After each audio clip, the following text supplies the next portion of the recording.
Bigong na ipanalo ng pares ni Tiny at Sandra ang laban. Ano nga ba ang naging kulang sa kanilang performance? Ating balikan.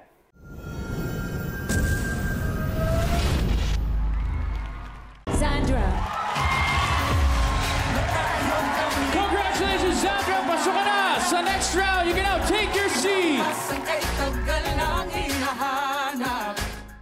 Hello Clash Nation! This is Sandra. Yung pares kontra pares, it's really hard talaga.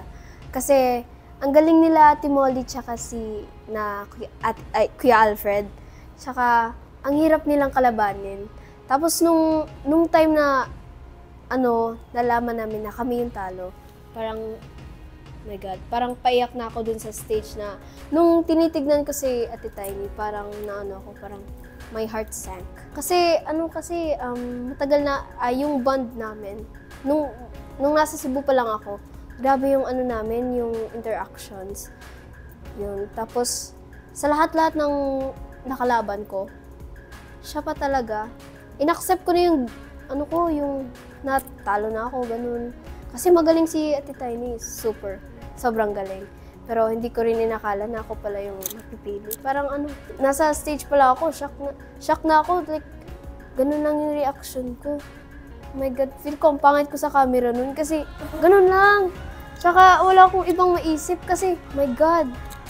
Tapos nung nakaupo na ako, parang I came back to my senses. Oh my God. Okay, binigay ni Lord so tatanggapin ko. Tapos para naman kay Ate Tiny, continue pa din. Kasi napakagaling niya, sobra, as in. Pagkatapos kong kumanta, inatake ako ng hika. Buti na lang hindi siya umatake nung kumanta ako. Okay, thankful ako. Tapos nag-overthink din ako sa mama ko kasi iyak siya ng iyak. Hindi pa ako kumakanta, umiyak na siya. Masaya po, pero at the same time, parang nalulungkot ako. Kasi nga, naging close na kami ni Ate Tiny. Parang na-attach ako. Actually po natawa ako kasi nung sinabing tumayo yung matapang, tumiyo si Ate Tiny tapos ako nakatulala ako doon. Ha? Ba't tumatayo? Tapos napatayo na rin ako. Sabi niya, kaya natin? Ko, ha? Okay, kaya natin. Go. Kasi po, mahirap din kalabanin si Ate Molly tsaka si Kuya Alfred. Kasi based on my observation,